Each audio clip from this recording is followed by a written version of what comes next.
Lecture 15. Today we are going to learn about applications of spectral theorem. So last time we proved spectral theorem and I discussed how to diagonalize a quadratic form. How to diagonalize a quadratic form. So quadratic form, let us say in n variables. Okay. This is given by the following formula: x1 up to xn times a real symmetric matrix times x1 up to xn, where A is a real symmetric matrix. So suppose that my quadratic form is in two variables, x and y, and this is equal to ax square plus by square plus 2cxy. Then we can write this as xy times the symmetric matrix A, and then B, and C here and C here, and xy. Okay, and we do similar thing in n dimensions. Our purpose is to understand what is the locus of this equation. Okay, what is qxy equal to some constant c? What is the shape of this curve? And similarly, we can think of an equation in three variables and ask what is the shape in dimension 3? It will be represented by some surface. And we can talk about ellipsoids, etc., even in higher dimension sphere. Okay, so the purpose is to recognize using spectral theorem what is the shape of the surface or the curve which is given by a homogeneous polynomial of degree 2 in many variables. And this is done by diagonalizing it, because if we have the equation where there is no mixed term, we can quickly recognize what it represents. So spectral theorem will allow us to diagonalize the given quadratic form. Okay, and I explained this last time, and today I want to give some examples. Yeah. So we have a real symmetric matrix Aij. The quadratic form associated with A is this map. Take a vector in Rn, and the output is a real number. So quadratic form is a function. It is a function from Rn to R. The inputs are vectors, output is real number, and this is given by this formula Qx equal to x transpose Ax. Okay. Now this is summation Aij xi xj. If you multiply these three matrices, you will get this. And consider the I equal to j term will give you xi square, and when I is not equal to j, I get these mixed terms. Okay, so that is the definition of quadratic form defined on Rn. Suppose A is in particular a diagonal matrix. A is very simple diagonal matrix. Diagonal matrix is symmetric. So in that case, there are no off diagonal entries. There are no off diagonal entries, and so this term will become 0 when A is given by a diagonal matrix.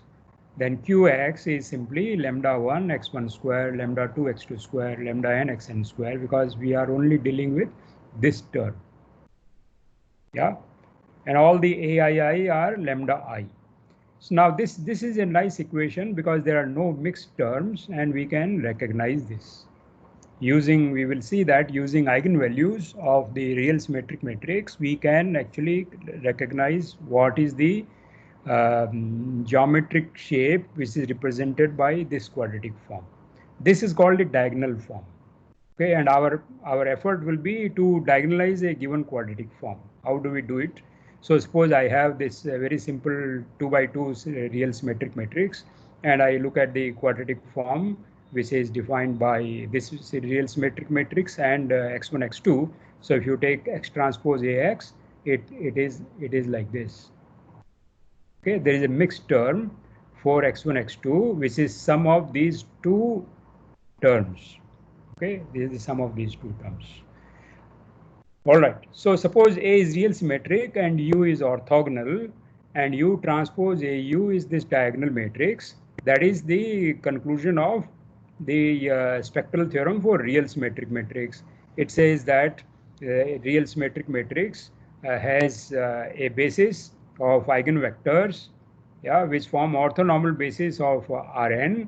And if I construct the matrix U, whose column vectors are the eigenvectors of A, then U transpose AU is diagonal matrix. U transpose in this case is simply U inverse.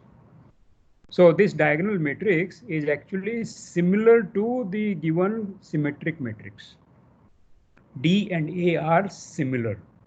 Okay, and that is the reason that they will give rise to the same shape. Okay, so U transpose U inverse, and I get U inverse AU is the diagonal matrix. Now I make a change of coordinates. Yeah, these mixed terms indicate that if suppose this equation represented an ellipse, then ellipse has a major axis and minor axis, and when the equation has mixed terms, the major axis and minor axis will not point in the direction of x axis and y axis. They'll point in some other directions. Yeah, and so these are the directions. So we have to change the coordinates to get rid of this mixed term, and that change of coordinates is actually this. Okay, so in school you learn change of coordinates using trigonometric functions, but now we have a very simplified approach. Yeah, very simplified approach using linear algebra, that the change of coordinates will be given by x equal to uy, and in this new coordinates y1, y2, yn, the mixed terms, they will disappear. The quadratic form will be given by diagonal form. So in this new coordinate system y1, y2, yn, I can draw the figure, and then you recognize what it is. Okay, so if I use the spectral theorem, this diagonal form, then x transpose ax, A is equal to U transpose AU, U transpose, A, because of U transpose AU equal to D, A becomes U transpose DU transpose. Okay, so here x transpose AX will be equal to UD U transpose. I think there is a mistake here. This should be U A U transpose Y. But I'm writing the new coordinates, and old coordinates are related by this equation x equal to uy. Okay, so therefore I have y transpose dy here, y transpose dy, and so y transpose dy is equal to this diagonal form, because D is a diagonal matrix, and this is the quadratic form which is in the y coordinates. This is the quadratic form which is induced by the diagonal matrix, and therefore this is the diagonal form in y coordinates. Okay, yeah. So this is the procedure. This is the procedure to diagonalize a quadratic form. I have to first diagonalize the real symmetric matrix which is representing the quadratic form. Find the eigenvalues, find the eigenvectors, and then take the matrix U, whose column vectors are the eigenvectors which form orthonormal basis of Rn, and then write your Qx, substitute A, yeah, substitute A as UA U transpose, and then this is given by this equation. Okay, it becomes the Qx become diagonal form. So let us see this in some example. So look at, let us determine the orthogonal matrix U, which reduces the quadratic form 2x1 square plus 4x1x2 plus 5x2 square to diagonal form. What is the procedure? First, I will write Qx as x transpose Ax, where A is a real symmetric matrix. This is going to be a 2 by 2 matrix, and the diagonal entries are coefficients of x1 square, x2 square. The other off diagonal entries are half of the coefficient of x1, x2. So I write this way: Qx is x1, x2. Then this is the coefficient matrix.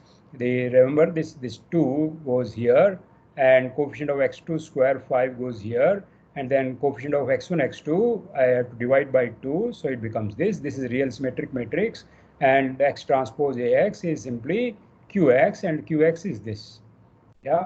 So I look at this 2 by 2 matrix, find out the eigenvalues, write down the characteristic polynomial, and the eigenvalues will turn out to be 1 and 6.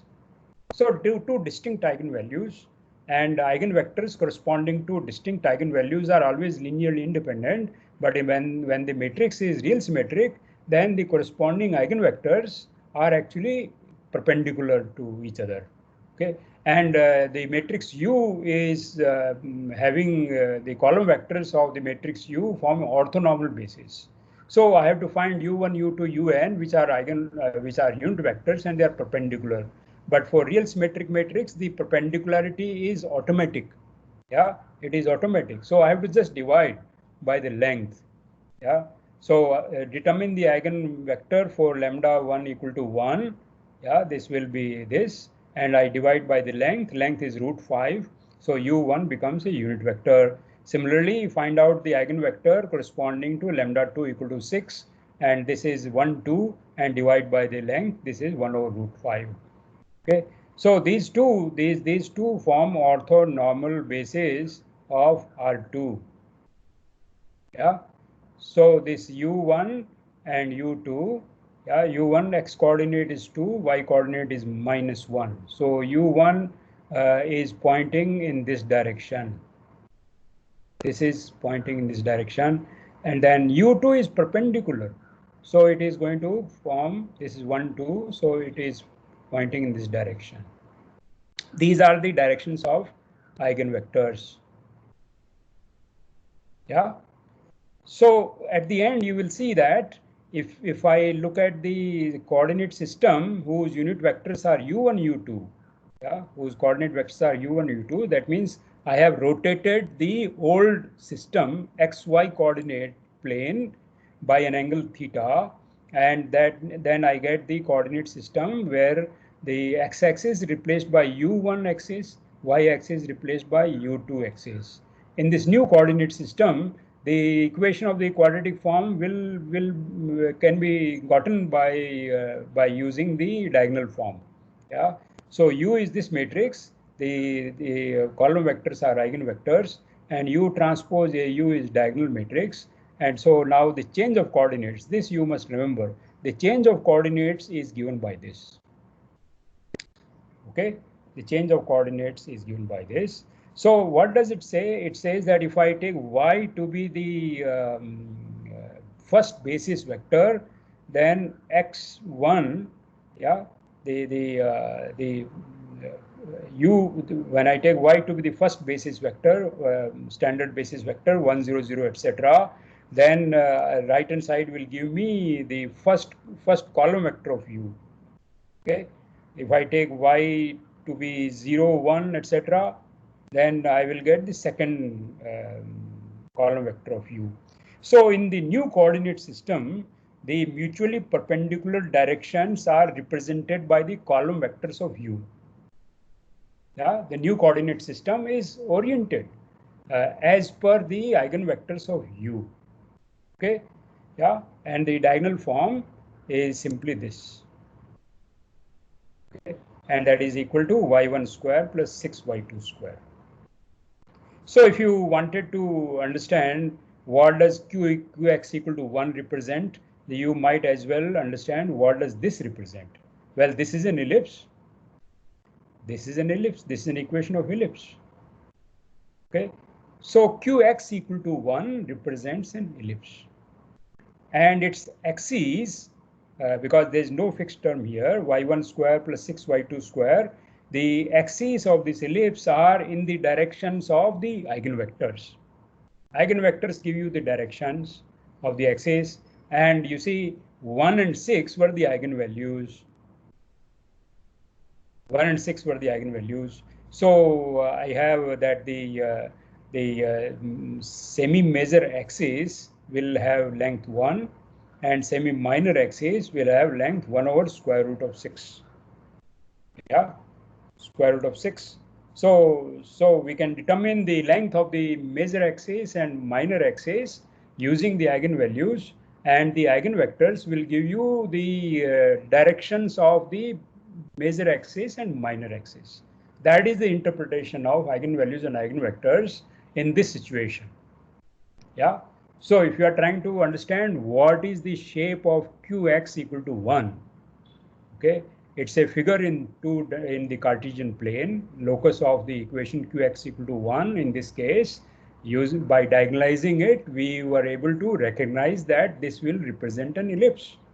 An ellipse, to draw the ellipse, I should know the directions of semi-major axis, semi-minor axis, and I should know the length of semi-major axis and length of semi-minor axis. So these are given by the eigenvalues. Okay. Yeah. So let us take some examples. How to do this in a general case. So if I have a quadratic equation in x and y, the most general form of quadratic equation is this, where there are mixed terms. There is an x term, there is a y term, and there is a constant. So for example, if you take x square equal to y, right? This is a parabola, right? And if you take x square plus y square equal to 1, that's a circle. So parabola, circle, hyperbola, then even a pair of lines or two non-intersecting lines, they are all represented by this quadratic equation. And we want to see that these are the only shapes represented by this quadratic equation. Yeah. So it can be proved that this equation represents one of the following empty set. It can be an empty set. For example, x square plus y square plus 1 equal to 0. Yeah, this is an empty set in the Cartesian plane. So it can be an empty set. Then it can be a single point, right? It can be a single point, and you can write down an equation.